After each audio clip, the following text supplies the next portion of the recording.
Welcome, everyone. I'm Laurie Matheson, Director of the University of Illinois Press, and here to welcome you to our symposium is our Vice President for Academic Affairs and Executive Vice President, Dr. Nicholas Jones. And so he's gonna give us a brief welcome before we get the session underway. Great, thank you very much, Laurie. I appreciate the invitation to kick this off. Thrilled to be here, and I'm going to try to sit in the background for as long as I can, because it sounds like there's some very interesting topics, but happy to give the welcoming remarks. This is our 9th publishing symposium. It's an event that, for those who haven't participated before, we offer twice per year. Once in the spring in connection with University of Illinois at Urbana-Champaign, and once in the fall in connection with the University of Illinois at Chicago. This spring 2023 symposium, I think, as you all know, has two areas of focus. First, on authors' experiences of navigating the dissertation to book process, including identifying a press, connecting with an editor, and going through the peer review process and revision. And second, the role, purpose, and functioning of different types of book series. The Publishing Symposium is a platform for sharing publishing experiences, advice, and expertise to bring faculty into the conversation with each other and with publishing professionals. One of the goals is to support perpetual renewal of conversations in the academy, fueled by new scholars entering the field and publishing their books. Another is to discuss the role of scholarly publishers in cultivating first-time authors, helping credential and establish them and support their advancement.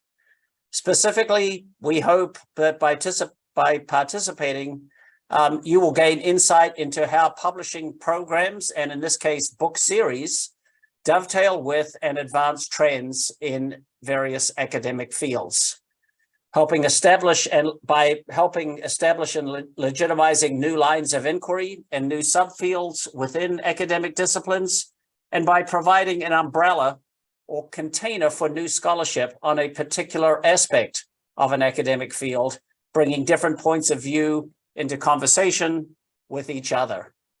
In reviewing the panels and the credentials of the panelists, I think you are all in for a very interesting symposium. Please enjoy, and again, welcome to the University of Illinois system. Great to have you here. Thank you, Laurie. Thank you so much, Dr. Jones. We really appreciate that warm, lovely welcome. And hello, everybody. Again, I'm Laurie Matheson, the director, and I'm also the music editor for the U of I Press. And I'm so pleased to welcome you to the first session of our spring 2023 symposium. The title of this session is Dissertation to Book, Success Stories and Strategies from the Field. In this session, we'll hear from 3 authors who have successfully published their first monographs, a process that many of you in our audience may be preparing for or in the middle of right now. Whether you are at the point of completing your dissertation, crafting a plan for your book, preparing your proposal, researching possible publishers, reaching out to editors, anxiously awaiting peer reviews, implementing revisions, or preparing your final submission, we hope this session will provide you with new strategies and encouragement on your own path. Let me just say a few thanks. I want to especially thank Gary Smith and Heather Gernentz on our staff, assistant to the director, and Heather is the senior publicist, for their behind-the-scenes work to bring this symposium to fruition. We also want to thank the Office of the Vice President for Academic Affairs, the Humanities Research Institute, and the Office of the Vice Chancellor for Vice Chancellor for Research and Innovation, both on this campus at Urbana-Champaign. Let me introduce our panelists quickly, and then we'll get underway. Thomas Castillo is an associate professor in history at Coastal Carolina University. He's the author of Working in the Magic City, Moral Economy in Early 20th Century Miami. And that's the book he's going to be sharing his experiences about today. He is also currently working on a history of the right to work. He's published in numerous journals, including Labor History, Journal of American History, and the Florida Historical Quarterly. Aaron Durbin is an assistant professor of anthropology at the University of Minnesota Twin Cities, affiliated with American Studies and Gender, Women, and Sexuality Studies.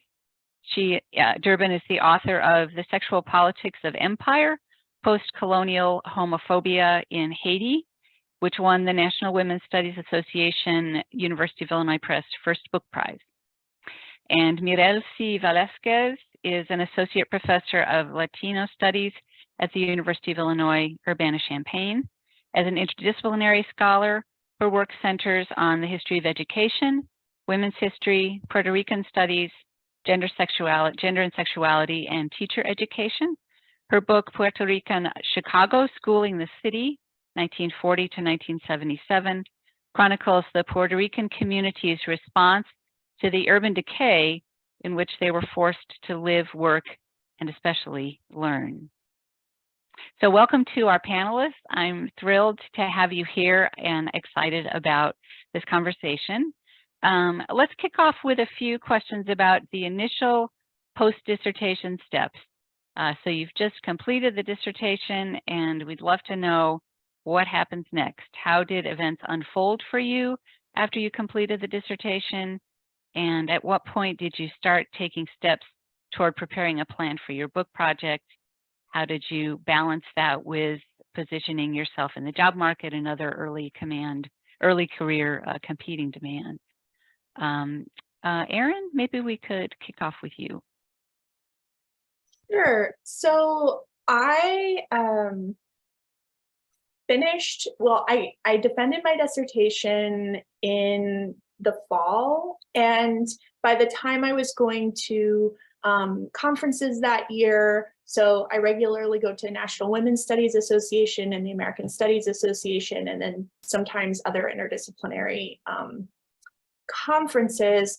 My advisors actually recommended that I meet with acquisitions editors. I didn't really know what that meant.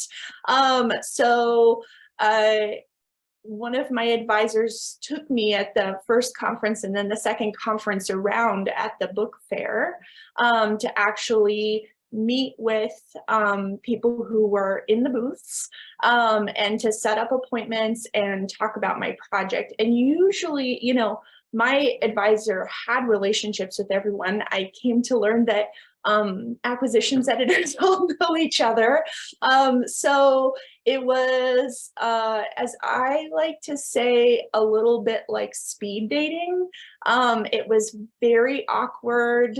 I mean, there was always a lot going on, you know, in conference hotels, and I wasn't really sure initially that I connected with anybody, but then I was at the University of Illinois Press booth. I hadn't been introduced to the editor, and the person who was at NWSA, Dawn Durante, like, she just asked me what I was working on and seemed really interested in my work. Unlike all of the other interactions, it just felt like we had more of a connection early on. We had a lot of overlapping interests in American studies, studies of religion, I mean, especially US empire, Black feminism, and she made another meeting and had actually, she wrote to me saying that they had started this book prize with the National Women's Studies Association and encouraged me to apply for it. I had not made revisions to my dissertation, and I was really reluctant to send it in. So I actually sort of put her off a little bit, and finally I said, okay, I will do this. I made revisions to file, but I also thought about what it would be like to, you know, do the whole process of like, so when you put in an application, it's just like you're writing to the press, and you have to like think about who your audience is going to be and a whole bunch of new questions. So I got some examples from people who were more advanced than me of their book proposals to sort of get a model of what to do. And so I literally sent that off to the press in an empty house when I was moving to become a new assistant professor. So I got that prize. That was the introduction. That was really surprising to me and nice. And it came with an advanced book contract. By that time, I had also gotten the dissertation prize in American Studies. And so other presses were interested, but a lot of the presses I had met with before in those awkward meetings, and they weren't so interested before I got the prize. And it really made me think like that it was important to go with somebody who had a lot of excitement about my project. So that's why ultimately I did this, and it didn't necessarily help. I already had my first job, but actually when I went back out on the market, because I was working at Illinois State University right down the road from Urbana-Champaign, and I didn't want to stay there, but I got a lot of interest on the job market when I had a book contract that like opened a lot of doors. So I would say that really helped it a lot. I think that's my answer to the first question. Yeah, wonderful, wonderful. So as we're going to see, I think there are a lot of different paths to follow, and so thanks for sharing your experience there, Aaron. Tom, do you want to maybe address that question too? Sure. Yeah, I think my experience is a little different in that a couple things. One is that as you're finishing your dissertation and you're going on the job market and you're sort of having to write your cover letter for jobs, you're kind of, I guess that's the process really begins there, right? Because you're sort of just trying to outline in briefly, but concisely, but powerfully, what is the significance of your work? So I think that process of how is this going to look out in the book, I think manifests in the process of writing those cover letters. And so I think that started happening there. I finished my dissertation, defended my dissertation, and I was working on a full-time job at the time. I was an academic advisor. I did that as a full-time job. And I did that for another 7 years before I was able to land a job at Coastal Carolina University. So part of my process of thinking about where I was, how I was going to get my dissertation to a book was partly that when I finished my dissertation, and this sometimes happens to some people, it was done and completed, but I did not quite write that last chapter that I wanted to write. I actually went to my advisor and said, can I just defend? This other chapter is just going to be another project. And in fact, that chapter did not make it into the book that I published. It's this next book project. And so part of the process of the next 6-7 years was trying to figure out what that work was going to be. And it wasn't until 2018 when I was doing research in the Hagley Museum that I realized I have another book project, which I tabled. So I focused on refining my dissertation into the book. So I think that process occurred once I started to consider a publisher. And as if you know me, you know that I've been, anyone who's known me for the last 7 or 8 years knows that I've been wanting to go to the Illinois Press for a long time, because I'm really a big fan of the working class studies, series that they have. I have many of the books from the series, and that was my goal. So I was successful to get the book. In fact, when I sent the proposal to the editor, the acquisition editor, at the time it was James Engelhardt, it's now Allison Stringer. I decided, I sent the proposal, and the response I got from right away was, I just came out of a meeting and we wanted to write something about the South, and your proposal was in my inbox. So that I can't tell you how to do that. That was absolute luck. And so the process, that's how I sort of ended up finding myself. And one thing I would add too was that I was concerned about producing my book while not having an academic job. So I kind of held off on that. And in fact, to the extent that I I embargoed my dissertation so no one could see my dissertation because I was afraid my ideas would be taken by other people. So I kind of like embargoed my dissertation so no one could see it and see all the research I did. So I held off on that. So that's something you may want to consider too, is to put a hold on your dissertation as you are in that process of finding work. I think that's about it. Yeah. Thank you. Thanks, Sure. Tom. That's a fascinating path as well. Yeah. Mirelsi, you want to share kind of your journey? My journey, my guided journey, probably sometime actually very similar to Thomas. It took me 4 years to land a tenure track job, and it was actually the last academic job I was ever applying to, that I landed, and I said, I'll do this. And so I was working in K-12 spaces, right? And so, I'm in an interesting position where my PhD is from an education, department, but it's a traditional history of education program that was founded and kind of, grew within that space. And so I'm between these fields, right? History of education and then Puerto Rican studies. And so I'm within two fields that nobody tends to care about a lot, right?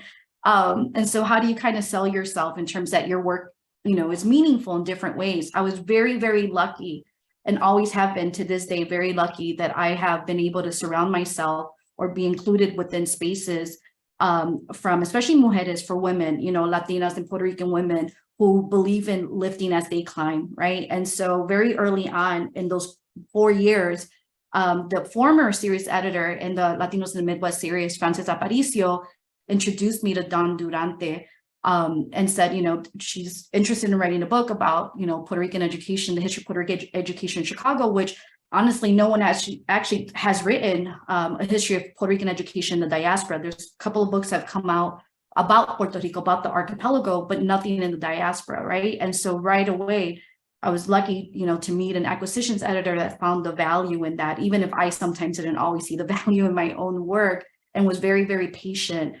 Because it's true, what's the point of me writing this book when I don't have an academic job? Well, I was adjuncting, I was working K-12 spaces, but I needed to kind of hold off, and I didn't have the resources and time and space to be able to write the book. Because if I can, put a lifetime embargo on my dissertation, I would do it, because I'm so not proud of kind of what was out there. Although it's a good teaching tools now to students to be like, look at what I did, but then look at what I did. And so I was really lucky, and and what I appreciated, it was a no-brainer for me in terms of U of I Press, because of the personal relationships that from day one you're able to kind of build with folks in the press. But then two, no one pays attention to the Latino Midwest, right? And to the ways in which we have built and contextualized these spaces historically, culturally, linguistically, in so many different ways. And nobody sees the value. Now people are starting to see the value, when the press was very early on supporting scholars who are doing this work. And so I was really lucky to be positioned, physically be positioned in a space where I can have those early on conversations. And then when I did have the time and resources and able to, to be able to start writing the book, because I actually didn't start writing the book until maybe the second year in a tenure track position, because I was in a department that I had to convince that I was in a book field, not, an article field. And so it took a little convincing to get them to understand that this is the work that I needed to do at my previous institution where I was before. So I was really lucky. I recognized that I wouldn't have been able to do this if it wasn't for building community and being in community with folks who have also been experienced this very early on in their own career. And so how do they kind of create the pathways for the rest of us who are writing these works today to not have to constantly be convincing, how Aaron, mentioned that these presses weren't interested, we shouldn't have to convince people about the value of our work, but it was really good experience to have a press that was already convincing me of the value of my work and how it's positioned within these spaces. That's a wonderful, wonderful affirmation of, I think hearing an editor say back to you why your work is important is, I think, really affirming and important. So you've talked some, Mirelsi, about the importance of a support group around you, Thomas and Aaron. Did you have a similar kind of, like, where did you find your network of support? Because it can be isolating and kind of, a discouraging moment. I can start. Well, obviously family, as far as just figuring out ways of maybe my students, you know, like in the class teaching and seeing the importance of my work, talking to other colleagues. You know, I've got a good friend who's actually publishing a book in your series, the Working Class History series, Claire Goldstein, where, you know, a community among other scholars and other, she was a classmate of mine in graduate school at Maryland. I think that was helpful and important for me. But definitely James Engelhardt was really, really important, the editor, the acquisitions editor at the time, of being someone that you know, that early process was really important. So I think, you know, believing in my project was important too. I mean, I think that, you know, like I think that it's important to sort of engage an issue that you're really passionate about. I think that's important. But I think that's basically the support. I think when I got to the university at Coastal, then I felt there's some affirmation there. It was tough because I was going to move forward the book if I continued working as an academic advisor, but I had to sort of figure out a new medium or a new sort of middle ground. Like, how am I going to do this and operate in this context? How am I going to be the intellectual and the academic without necessarily the support system? Though I have to say, working at the university was probably a unique situation. I was not working in a corporation or other kind of organization that disallowed me from engaging in intellectual activity. I had the spaces and the access to the resources at the University of Maryland, where I was an advisor. So that offered me some opportunity, some context. So I would say that even there, my identity was accepted, embraced by my colleagues in the department, and that was useful for me too, I would say. Thank you. Erin, did you have anything you wanted to share about kind of support networks? Yeah, I had I think two things that really helped with the book. So I got a contract very quickly, and then it took me another 7 years to actually bring the book into the world. And so that first part, you know, I would say was like, it is one path, and then there's this other one where you sit on the book for a long time. For me, one of the issues, I think it's just hard to adjust to faculty life, whatever kind of faculty role you're in. And some people have very heavy teaching loads, and there's a lot of things going on. I have chronic illnesses, and I got very, very sick. And I wasn't sure actually if that meant I could be a professor and do all the things that were, required, including publishing the book, even though that felt really close. Suddenly it seemed far away after having this great initial experience. And I asked my university to sign me up for it's called the National Center for Faculty Diversity and Development Faculty Success Program. It's really geared towards working with BIPOC faculty, queer and trans faculty, women, parents, people who in different ways, tend to have higher service loads, do a lot of diversity work for the institution, and have various kinds of struggles as faculty members. And I had a writing group and a mentor in that initial writing group where, I kept showing up and I was like, I'm not writing. Like, I feel really bad, but I can't write.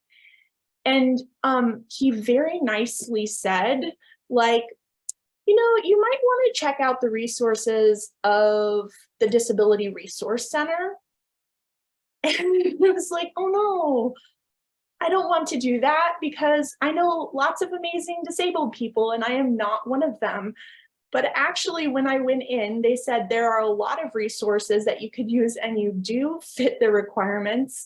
And once I did that and put in accommodations for other parts of my work, I started to feel better, which is a weird, it really showed me how much my flare-ups were related to the stress of work. That was really helpful. So just like having this other sort of support where it wasn't it was a writing group, but I wasn't writing, was sort of the first step. The other thing that happened is that I learned about book manuscript workshops. one of my partner's friends had participated in one, and in these book manuscript workshops, essentially you invite senior scholars in your field to read your book manuscript and provide feedback. I used some of my research funds because I'm at an R1. I had some research funds at other institutions. Now they have like little pots of money you can apply for to do this. And so I had 4 scholars in different fields come and like give me feedback about my manuscript, which was really good because I had not touched it for a long time. I felt really bad about it. And it provided a lot of energy to have a bunch of people think in a room with me about how to restructure the book, things that were missing. Like one of the pieces of feedback I got was that I wrote in a kind of distanced way about the people in my book. And there's a lot of traumatic stuff that I went through in the field. Like there was an earthquake in Haiti. There was just a lot of stuff. And so it made it, I could like start to feel that in the text and then write differently. And I actually got a lot of great feedback about the changes I implemented based on what those scholars had said. And so, yeah, but mostly it gave me the confidence to resubmit it to University of Illinois Press. So that was a really important resource for me going from dissertation to book. Wow, that's wonderful. Yeah, Thomas, go ahead. You're muted.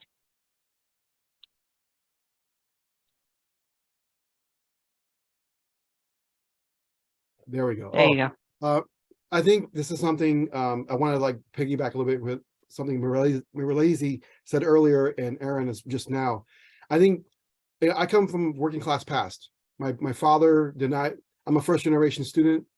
My father, was a house painter. My mom didn't just finish high school. My father didn't finish high school.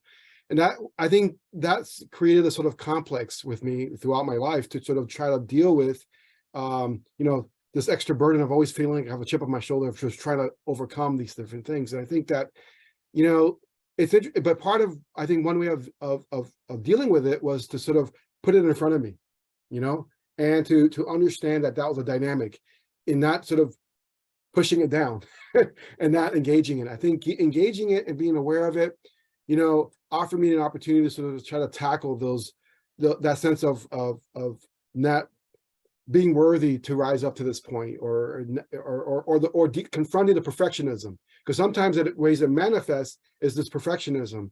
So just to sort of highlight this point is that part of one way of dealing with the process of organizing and getting yourself on a rhythm and is, I would say, is creating small tasks and understanding how to sort of tackle the small task, and it kind of helps sort of mitigate these other kinds of issues. And I suspect that this is an approach that's useful for all kinds of challenges that we're facing. Yeah, that's great. Miralse, you were nodding a little bit. Did you have a follow-up on that? On several things. I benefited quite a bit from my previous institution had a manuscript development grant that they had instituted, and I got the first one that they had offered. And I had the unique opportunity that one of the people, I invited 2 people from across the country. One of them is Laura Munoz, who's incredible at the University of Nebraska-Lincoln. And then I was a fan of her work, and it was a chance to meet her and also be in conversation. But then I had Adrian Burgos from University of Illinois at Urbana-Champaign, who I was a student early on when he was a junior faculty member in his undergraduate classes. Then I was a graduate student in his graduate courses. And then, he was there when I was hooded, when I finished my PhD. And so I had that opportunity to, the person to introduce me to the field of Puerto Rican studies was able to come and give me feedback on my text, right? And so for those of us who are coming and writing from communities that we're intimately connected to, they're grounded in our identities or intersectional identities, there's a care and love aspect that goes into the writing of these projects, and surrounding yourself with people who understand that is really, really important, because when they're reading it, they're not reading it from this detached kind of way. They're able to bring something to these type of conversations that other people may not see in your work, because either they know you but they also know the communities and are part of the communities that you're also writing about. And so the care is there. And I think that's really, really important, because I got asked after the book came out, and after I got tenure, oh, what are you going to write about next? You know, what community are you going to write about? And I said, I'm still Puerto Rican. I'm still going to write about my community. There's so many stories and histories. You know, this idea that you're supposed to separate yourself from your work is very outdated, and it's also very harmful.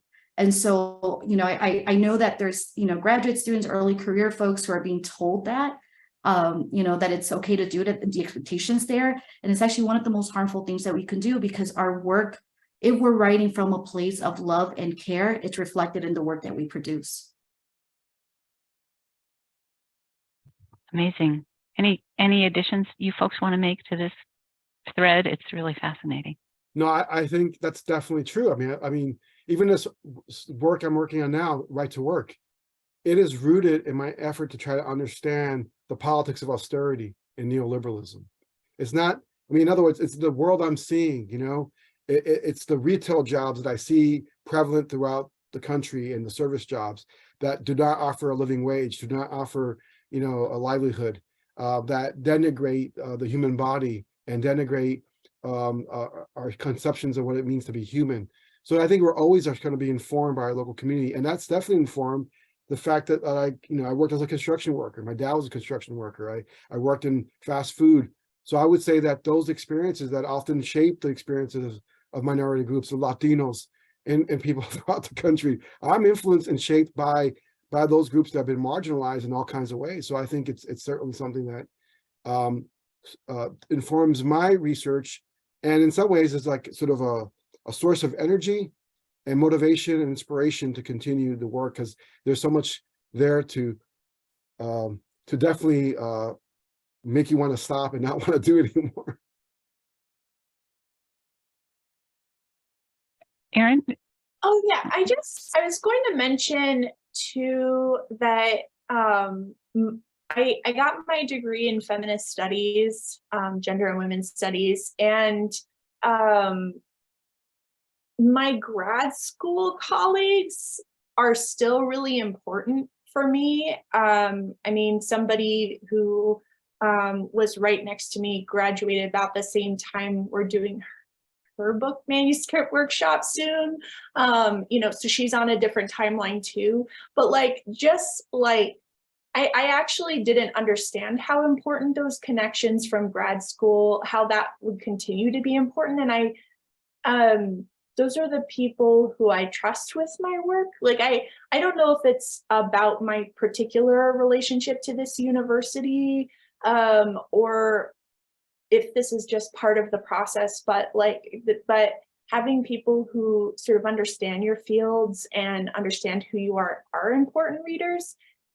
And so are the ones from outside. So yeah, I just wanted to add them to the pile of people who support that dissertation into book process. Thank you. Yeah, that's actually a perfect transition to talk a little bit about the peer review process that your books went through. Mirelsi, do you want to start? It looks like you have some stories to tell. You know, I feel like we've all been angry at whoever our reviewers are at some point, you know, and I appreciate, you know, the not knowing, right, aspect of it too, because I'm sure we've encountered our reviewers at some point, especially if the press was very intentional about finding people who understood our work. And, you know, I'm assuming most of us here are in such small, coming from very small subfields, that finding people to understand our work is already going to be hard, right? But at the end, I ended up thankful for it. You know, the reviews were two very different reviews, you know, that I got on the text, and I can almost read. I actually gave them names, and I told myself, I'm convinced I know who these people are, because I've heard these things somewhere before, or I know, you know, I can read through the lines. And I'm actually thankful the way that they help push me in two different ways. One, to revise it in a way in which, you know, I could be proud of the product that I was, you know, producing, but then on the other end, owning my work and having to constantly tell people why this work is important, why this book is unique, and why I'm doing it this way when I didn't agree with some of the, reviewer comments, which is okay to do. I think we don't tell people that enough, that that's actually a good way to strengthen your manuscript, is to disagree with your reviewer, because then you're proving them wrong, right? And so I felt like I had to do that. Not, it was loving, positive comments. I should probably say that. They were very positive, but they were making me work, right? And so I was lucky that I was able to kind of put myself and be in conversation. I also sat with those reviewer comments for a few months before I actually kind of read them. And Don was messaging me and it's like, hey girl, did you read the comments? Because I was afraid of what the process, just because, schooling, for many of us is such a harmful process to begin with, and it just became another level of it. So I was fearful of the comments. And then I had nothing to fear when I read them. And I actually read them with a close friend who's, a faculty member at UC Riverside. And, he read them, I read them at the same time. And he told me, he's like, you're okay. Like, this is not what the monster you imagined it to be. And I think you sometimes need to do that, right? Having, working with a press and with folks within those spaces that, who are also going to be caring in this process is really, really important, because as Thomas mentioned, I'm first gen across the board. So I didn't know what this process was going to look like. I still struggle with reviewer comments. I'm the person that pulls articles out of journals because of reviewer comments. I'm just like, oh, I guess I'm not publishing that piece. And so I think working, with a press and working with folks and surrounding yourselves with people who can help you kind of almost translate those comments and understand that people are actually coming from a helpful, loving place. We just got to learn how to kind of read between the lines and have those type of conversations. And so, the revision process was a lot, and I didn't have an early contract. And so I had a lot of time to spend with it before I got a contract from the press. And so what my dissertation looked like and what the book looked like, completely different, same story, but they're completely different products. And I think that's a good thing, because I was also a very different person from beginning to end, of the process too. And I think, these reviewers, comments, the revision process should help you do that, should help you grow. And you should be able to, listen to what's being told to you to help you in that process of growing. Thank you. Boy, that's terrific. Tom, do you want to share a little bit about your experience with the peer review process? Yes. Similarly, I would say, the same kind of dynamic. I read those comments at first, the peer review comments. And well, first I would say that I didn't want to get an advanced contract and have like my proposal, for example, like the book proposal sort of have a sense of like get comments from the reviewers. And I wanted to avoid that because I don't want the reviewers to tell me what book to write. So I was adamant about finishing the manuscript and sending it and saying, okay, this is my evidence. You deal with it. You let me know what you think. Then I felt I was in a stronger position to make my case. And I got the reviews, and then I was excited that one was a really positive review, one was a more critical review, and I had to write my response to that. And James really carried me through that, because I went through many versions of my response to the peer reviewers, which that process really is a process of reflection, and it sort of focuses your analysis about what you need to sort of do. And at the same time, at first I thought I had to sacrifice certain things, but James showed me like, no, it's about that, figuring out how to make your case stronger and by refining and sharpening your positions on things. So I think that was something that was very helpful. And then I was able to sort of take ownership of that. And I also ended up rewriting a lot of my text and wrote, a completely new chapter and added 2 new chapters essentially, and removed content from the earlier version of the manuscript. And I really made adjustments and really tightened the writing. I thought that gave me clarity and offered me an opportunity to make the text better. And that way it became clearer and clearer that this was a really rich process and I was getting a lot from it. So, but it's a painful thing at first, right? And you gotta and I think your own particular past is going to mitigate or shape the way you would take on that experience. And I agree with Morelisi that it is, coming from a first generation, I had no clue what this is all going to entail. We're very defensive and trying to figure out a way to fight out of it, because that's what we do. That's how this defined our survival. And I think for many across the board. So I think that's something that was shaping my experience, but it was really helpful. Thank you. Erin, did you want to add anything about your peer review experience? Yeah, I essentially did that 4 times, which is, it's a lot to do at one time, let alone so many times. Because when I submitted for the NWSA UIP book prize, the people who award the prize give you feedback. So when I was revising, I thought initially that I was working towards those comments. I actually didn't know that when I resubmitted to the press, even though I had an advanced contract, that it would go back out for review. That was a surprise. And it was interesting for me that based on who the reviewers were, both in my book manuscript workshop, but then the ones who provided the 2 reviews for the press, they focused in on different parts of my manuscript. And so I had different people in Haitian studies, which is interdisciplinary, but like there was a Haitian historian clearly who had a lot to say about how I did history, because I'm not a historian. I feel like I'm on here with 2 historians of different kinds. And then, somebody who does more ethnographic work had a lot more to say about how I did that. And so they sort of focused in on different parts, but it really felt like it was meant to strengthen it.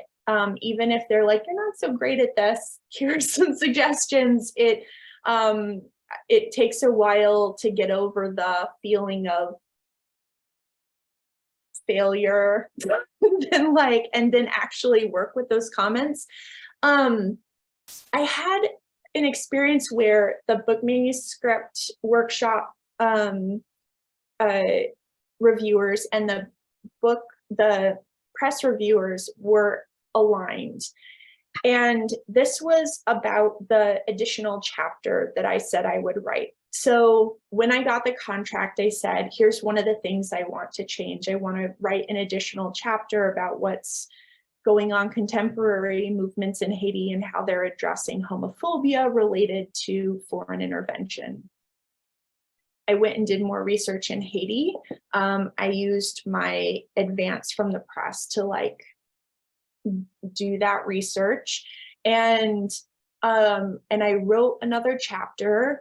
I actually got some help with that chapter because that's when I was really struggling with writing from a content editor who read it and gave me feedback just on that chapter.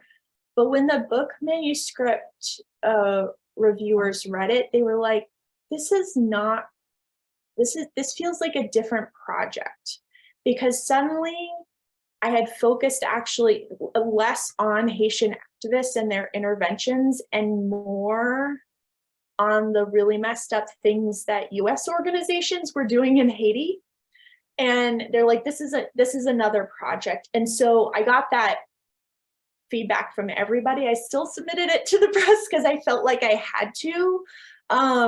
But it was nice to get the feedback from the reviewers at the press that the book felt cohesive without a whole new chapter, that I had made enough changes sort of throughout the chapters and adding different pieces that it worked.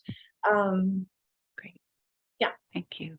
I do want to just mention to the audience now that if there are questions that you have, we've got about 10 minutes left, and if you want to put questions into the Q&A, we'll work on absorbing those into the discussion. We did have a comment from Rudy Leon in the chat mentioning the resource of independent, we would call them developmental editors, that normally if an author is going to work with a developmental editor, that's a arrangement that the author makes directly with that person. But that's a very special skill to kind of work with an author. Often we'll work with the author in kind of processing the peer reviews and how to, they can work on restructuring with the, there's all kinds of work that a developmental editor can do that's beyond the scope of what an acquisitions editor can do at a press. And Aaron also mentioned seeking specific feedback from content specialists, and that's also that's also something that can be useful. One aspect of revision that I don't think anybody's touched on quite is the question of kind of establishing your own narrative voice. I think the defensiveness, Tom, that you mentioned really is partly cultivated by the dissertation process, right? It's about defending your expertise, defending your mastery of the literature and of various kinds of methodologies, and shifting from that kind of a tone to an authoritative narrative voice can be challenging. So I wondered if any of you, if that was part of your process that you want to share anything about. Yeah, I think that process of responding to the reviewers, it kind of pushes you to find that clarity and to express that clarity, and that process definitely has a way of anchoring your voice. And I think you sort of refine that authorial voice, which gives that direction and that clarity about your argument. And so things became clearer and sharper for me. And in some ways, it kind of sharpened the introduction. It sharpened chapters. In some ways, it facilitated that writing process, because now things became a lot more consistent in my mind, and I could sort of see those connections much more clearly. Things, who else but us are the experts in what we're writing, and having that mastery of the content, and then the clarity or the direction of those comments gives you more clarity about how to tease it out. A little more salt here, a little more pepper here, a little more olive oil, some lemon, and the flavor comes out better. And that's basically how I would say is what happened with my writing. I was like, oh yeah, no, like for example, the idea of moral economy, it became sharper and clearer for me, even though I would go back and, part of the process of rewriting was researching it more, right?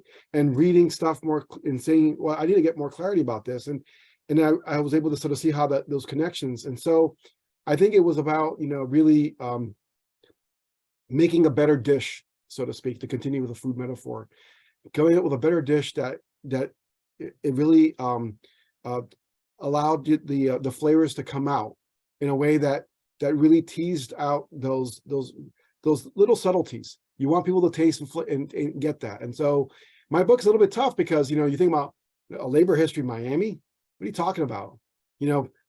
Talk about Gloria Estefan in this Miami sound machine. Labor, workers, and people like not understand why because there's no industrial center there, things like that, like you would see like in Chicago or in Pittsburgh or something.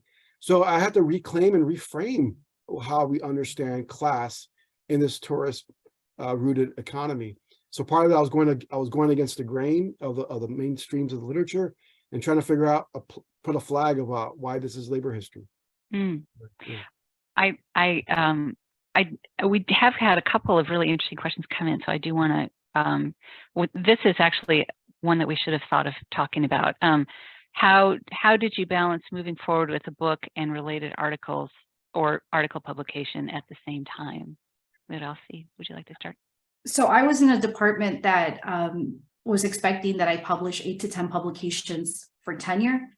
But my external reviewers were looking for a book because that's my field. So I was a humanities scholar in a social science department that didn't know how to interpret my work.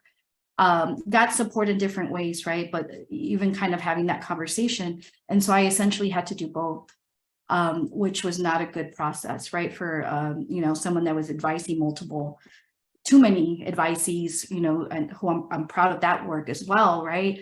But having to put out, articles and book chapters, reviews, doing all of the other things that my colleagues had to do while also trying to develop this, a book manuscript at the same time was a very, very difficult process. And I kept telling myself and would have this conversation with with the acquisitions editor at the time about, like, I know this book should have been out 5 years ago. This book should have been out. And quite honestly, I don't think it should have. I think it came out when it needed to come out because I grew as a person and my writing changed in different ways. And that I reclaimed my voice. So going back to that comment about what, that balance, right? I reclaimed my voice in the writing process, but putting out, what I tell folks, make sure you get things in writing, from departments. And when you go up, when you're negotiating a contract with a space, because I kept getting told like, oh, don't worry, we'll change the handbook. They still haven't changed it. I'm not even there anymore. And they still haven't changed the handbook. And there is a faculty member there now that's having that conversation about, they want to produce a book, but the language is still written that they need to produce articles. And so it's a hard process. However, I will say the chapter of my dissertation that was the committee's favorite, and I had I'm very lucky with my graduate school experience. I came from a place of love and hope. And so their favorite chapter in my dissertation was just one that I accidentally wrote, and it's around print culture. Well, now I've become the person that people come to talk about Puerto Rican print culture in Chicago, because it was my first actually peer-reviewed article that came out in a journal, was based on the chapter that was never supposed to be, which actually is one of my favorite chapters in the book too. So be very mindful about what you put out there, because it's a different way to kind of reframe how the field when you're on the job market, right? So be very mindful about what articles you put out there that are connected to your book, so that you can kind of reframe how you're being viewed on the job market, but then also how your larger projects are going to grow from there too. Well, I would add to this is that, yeah, I think that conversation with your department and expectations, like my question I was thinking about, Marilise, that you were talking about, was there no conversation about like, what is a book equivalent to how many articles? Like, is it 6 articles? Is it 3 articles, 4 articles? The other thing I would say about this is that, I was concerned not to publish other stuff for my book, my dissertation, because I didn't want it to be still attractive to Illinois Press. I didn't want all my publications to be out there, and I wasn't sure. I'm not sure, Laurie, you can probably talk about this more, but I was anxious that if I had too many publications of my book, that would somehow undermine the value of my work. So I had 2 earlier chapters that were, in earlier versions that were published years before. So I kind of, was concerned about that. And I think that might be something that you need to look into as far as that relationship. You don't want to publish too much of your work out there before the book is out. So I think it just sounds like you had a difficult time to produce extra work, I was Yeah, publishers do hope that and libraries that are going to buy the book also, that the book won't have any previously published content. So I try to advise people to publish articles that are like deep dives into tangential aspects of the project or something like that. I had a related comment. I think it was the question before, and then some of the ones in the Q&A that are great questions. So it's in between and a little bit of a move away. But when I was revising, it was really important to me that the work be accessible to broad audiences. I really try in different ways to make like describe who people are, describe different concepts, historicize them, talk about why they're important. And I think about accessibility in a lot of different ways. One of the things that is really important to me is that this book eventually be published in Haitian Creole. There are very few Haitian Creole presses. There's 2. And they aren't very well resourced. And first it needed to be in English. Even when I was working with the editors to sort of finalize the publication, I had my friends who speak Haitian Creole sort of read through my eventual book manuscript to check, are the accents all going in the right direction and all of those things, because there's just little bits in there. But that I actually asked the acquisitions editor, would that be possible? But it's something I have to do to sort of make that translation happen.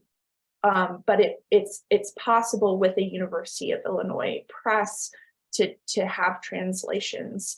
But then I also applied for an open access grant through my university. And so my book will be available, the ebook will be available through Tome towards an Open monograph ecosystem.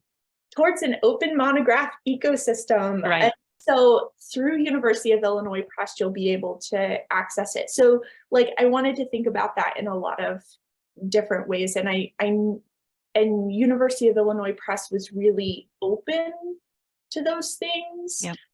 And I know that some of you have questions, especially about language and accessibility. Yeah, unfortunately, we are really out of time. That went so fast. Really fantastic conversation. I'll just say quickly that that Illinois and most publishers have a rights manager who seeks translation opportunities to collaborate with non-English language publishers and to publish translations. And that is something that we actively seek out. There's a fantastic question on balancing time and energy between working on a book proposal and a future book project, and I think that could be our next symposium topic. So thank you very much, Julia Gorham.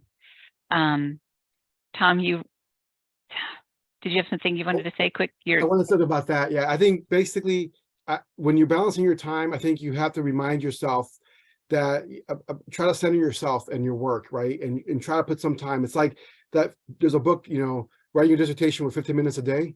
I think it's a sort of a good sort of framework, like try to work on your work, your research a little bit each day, because it's so easy to be pulled in by those other social requirements of helping students, service and all that kind of stuff. So like try to also leave time for your work, your writing, your research. That's great advice. I think we're going to have to close on that. So thank you so much, Yurosti, Erin, and Tom. It's been a great conversation and a privilege to have you here. And everybody, I hope you will come back in just a few minutes for our second session on book series. Thanks.